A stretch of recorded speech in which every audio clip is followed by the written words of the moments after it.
আমরা একটু ভালো করে বুঝবেন, রাগ করবেন না। একটা কথা বলি, এখানে অনেক যুবক দাঁড়িয়ে আছে, এখানে অনেকেই বসে আছে।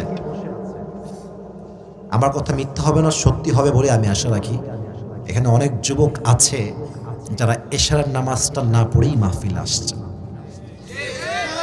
ইভেন এতটুকু শেষ না, এখান থেকে অনেক যুবক বাসায় যাবে, ফজরের নামাজটাও তারা পড়বে না। This is the Bangladesh, this is Bangladesh. ওয়াজটা তাহলে কেন? হুজুরের ওয়াজে কোনো লাভ হয় না? ওয়াজে লাভ হয়, তবে সবার লাভ হয় না। ওয়াজে লাভ হয় তার যার শোনার উদ্দেশ্য ভালো আর বলনেওয়ালার বলার উদ্দেশ্য যদি ভালো হয়। ঠিক কিনা বলে? উদ্দেশ্য চেঞ্জ হয়ে গিয়েছে। এখন একজন বিজ্ঞ আলেমের দাম খুবই কম, যে ভাইরাল তার দাম অনেক বেশি। কথা ঠিক আছে কিনা বলেন আমাকে। আপনি কি মনে করছেন আজকে একজন নর্মাল বক্তা আসলে এত লোক দাঁড়ায় থাকতো? না না। বাংলাদেশে আমরা যতই বলি কোরআনকে ভালোবেসে আমরা সবাই এসেছি, কেন? ভালো বক্তা না আসলে তো মাঠে ভিড় হয় না, লোকের জমে না তো লোক। তার মানে মানুষের মাঝে আজকে নিয়তে পরিবর্তন আসছে। আমি আমার কথা বলি, ফর এন এক্সাম্পল, জাস্ট কথাটা চলে আসলো তাই বলছি, আদারওয়াইজ বলতাম না। আমি নিজে একজন মাদ্রাসার ছাত্র। আমার যে ওস্তাদের কাছে আমি পড়েছি, এত বড় আলেম, you don't have any idea about it, আপনার কোনো ধারণাই নেই। আমি যখন কাফিয়া জামাতে পড়তাম, এটা কবি মাদ্রাসার কথা বলছি, আপনাদের ঢাকার যাত্রাবাড়ির নাম শুনছেন? যাত্রাবাড়ি একজন শায়েখ আছেন, তার নাম হচ্ছে শেখ মাহমুদুল হাসান যাত্রাবাড়ি, বিজ্ঞ আলেম। উনি যখনই মাদ্রাসায় আসতেন, ওনার পায়ের কাছে বসে বসে আমি ওয়াজ শুনতাম, যা বলতো আমি সব নোট ডাউন করতাম, লিখতাম আমার খাতাতে। এত বড় আলেম, মিডিয়ার সামনে তার আসতে পছন্দ করে না। মানুষ তাকে দেখলে মনে করবে যে গে ইয়ার কন হ্যাঁ, ইসকে পাস কুছ ভি নেই হ্যাঁ। মাথায় রাখবেন, খালি কলছি কিন্তু বাজে বেশি। আর যার জ্ঞান বেশি সে কথা বলে কম, কাজ করে বেশি। আমার দেশে দেখবেন যেই বক্তা একটু ফেমাস, ভাবসাব খুব ভালো, দেখতে সুন্দর, তারাই মানুষ বড় আলেম মনে করে। But it's absolutely wrong idea. ভালো আলেম তো সে যার কথা শুনলে দিনের লাইনে ফিরে আসতে মনে চায়। এটা আমার ক্ষেত্রে হোক বা যার ক্ষেত্রেই হোক, যাকে দেখে তোমার মনে হবে যুবক ভাইরা, যে মানুষকে দেখলে আমার ইসলামকে মানতে মনে চায়, মাথায় রাখবা সেই সবচেয়ে বড় আলেম। ঠিক কিনা বলো যুবক ভাইরা? ভাইরাল চিন্তা বাদ দেন। আমাকে যারা দেখছেন এখন স্টিল, যারা আমার সামনে আছেন, আমাকে দেখে এটা ভাববেনই না যে হুজুরকে অনেক ভাইরাল দেখেছে, অনেক ভিউ তার। না, প্লিজ এই চিন্তা একদম ছেড়ে ফেলেন। আমার কথা আপনার হৃদয়কে কতটুকু টাচ করছে, that is the main fact. কথাগুলো মনোযোগ দিয়ে শুনবেন। তাকবীর দেন সবাই, লিল্লাহি তাকবীর। বেনামাজি বান্দার সামনে যখন মালাকুল মউত আসবে, তার দেহের রং হবে নীল, তার পোশাক হবে ব্ল্যাক, কালো তার পোশাক, দেহের রং হবে নীল। হাদিসে আসছে তার পা থাকবে জমিনে, হেড তথা মাথা এটা থাকবে আকাশ বরাবর, বিশাল। এই ভয়ঙ্কর চেহারা দেখে বেনামাজি যুবক, বেনামাজি মুরব্বী, বেনামাজি মহিলা, বেনামাজি মেয়ে, তার দেহের মধ্যে একটা কম্পন তৈরি হয়ে যাবে। ডানে বামে সামনে পেছনে থর থর থর থর করে কাঁপবে। আর তার যে রুহুটা আছে, এই রুহুটা বের হতে চাইবে না। মালাকুল মউত বলবে, ইয়া আইয়াতুহান নাফসুল খাবিসা উখরুজি ইলা গাদাবিল্লাহ। এই বেনামাজি রূহ বের হয়ে আয়। একটা ধমকে বেনামাজির রূহটা থরথর করে কাঁপবে।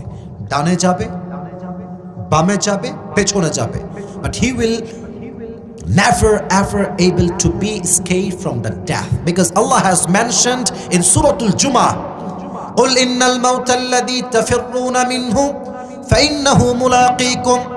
ও নবী, আপনি উম্মতদেরকে বলেন তারা কি মৃত্যুর থেকে পালাতে চায়, বাট এটা কোনো সম্ভব নয়। যে যেখানেই পালাক না কেন, তাকে মৃত্যু দিয়ে পাকড়াও করবে। একজন আওয়াজ দিয়ে বলেন তো তিনি কে? তার রুহুটা বের হবে না। এট দ্য সেম টাইম, আমার বাম হাত দেখেন, look at my left hand please everyone. মালাকুল মউত তার বাম হাত দিয়ে এমন করে ঠাস করে একটা থাবা মারবে। এক থাবায় তার রুহুটা টেনে হিচড়ে বের করবে।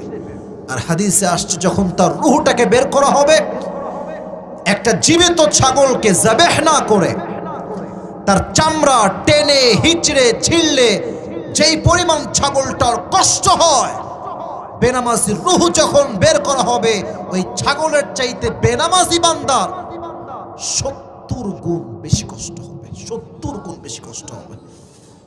ভাবেন না এই কষ্ট কাকে বলে। Just try to feel it, just try to realise. একটু ভাবেন না যে আমি নামাজ না পড়লে আমার মৃত্যু কেমন হতে পারে। যখনই রূহ কবজ হয়ে যাবে, then the life of hereafter will start now. এই তো পরকালের জীবন শুরু। আচ্ছা, একটা প্রশ্ন করি, very normal question but it's really hard to reply the right reply. Right reply করা খুবই হার্ড। এটা বলেন তো কবরের প্রশ্ন কয়টা হবে? মূলত কবরের প্রশ্ন হবে 4টা। দলিল সহ বলছি কি কি প্রশ্ন হবে। প্রথম প্রশ্ন হচ্ছে মার রব্বুক। আচ্ছা বলেন তো রব কে? না, মন থেকে বলতে পারলেন না। আমি আবার I am asking you again, মার রব্বুক, রব কে? আল্লাহ আমার রব। দমে দমে তনু মনে তারি অনুভব, ঠিক কিনা বলে? তোমার দুনিয়াতে আমি যেদিকে তাকাই অথই নিয়ামতে ডুবে আছি সবাই। পাখপাখালির কণ্ঠে শুনি তাসবিহ কলো রব, তাসবিহ কলো রব। পড়েন, আল্লাহ আমার রব। দমে দমে তনু মনে তারি অনুভব, রবকে। Number 1 question. Number 2 is وَمَنْ نَبِيُّكَ أَتَعْرِفُ هَذَا الرَّجُلُ? Do you know who is this person? Do you know who is he? তুমি কি ওনাকে চেনো? উনি কে? আজকে যে যুবকটার মুখে দাঁড়িয়ে আছে, নবীকে সুন্দর করে মেনেছে, সুন্নত মেনেছে, সে তো এক পলকে বলবে আরে তুমি কাকে চিনাও মিয়া? যার সুন্নত দাঁড়িয়ে রাখলাম তাকে আমি চিনবো না? সুবহানাল্লাহ পড়বেন না আপনারা? বলবে এটা তো হচ্ছে আমার প্রিয় নবী মুহাম্মদুর রাসূলুল্লাহ সাল্লাল্লাহু আলাইহি ওয়াসাল্লাম। তবে সবাই কিন্তু পারবে না। নাও ইন এ ডেজ একটা প্রবলেম শুরু হয়েছে আমাদের দেশে। দাড়িওয়ালা যুবককে অনেক মেয়েরা পছন্দ করতে চায় না। আপনাদের কথা আসতে বললে কিন্তু আমি কথা এই বিষয়ে বলবোই না একদমই। এরকম মেয়ে বাংলাদেশে আছে না নাই? আমি মুরব্বীদেরকে, যুবকদেরকে একটা কথাই বলবো, যেই মেয়ে দাড়ি পছন্দ করে না, আমার পার্সোনাল পয়েন্ট অফ ভিউতে সে মুসলমান ঘরের মেয়েই হতে পারে না। আর যদি কোনো মেয়ে, if any girl reject you just for only reason and that is you have a beard, দাড়ির জন্য কোনো মেয়ে যদি আপনাকে রিজেক্ট করে দেয়, তাকে একটা বিনয়ের সাথে কথা বলবেন। এটা আসিফ হুজুর আমি শিখাই দিচ্ছি, just try to apply that, okay? একটু ভাববেন। মেয়ে যখন রিপ্লাই করবে আপনাকে যে আপনাকে আমি রিজেক্ট করে দিয়েছি দাড়ির জন্য, ওকে বলবেন আচ্ছা দাড়ির জন্য রিজেক্ট করলেন তাই না? তো আপু আপনি মানে ইফ ইউ ডোন্ট মাইন্ড একটা কথা বলবো, যেহেতু আপনার দাড়িওয়ালা যুবক পছন্দই না, তাহলে আপনার জন্য perfect and better and best option in my personal point of view যেটা মনে হয়, আপনার জন্য বিটিএস এর হিজরাই মনে হয় একটু পারফেক্ট হবে। ওইটা আমি নিয়ে আসতেছি, আপনি কি বিয়ে করবেন? বলবে what's the hell are you talking about, কি কইতেছো তুমি এসব?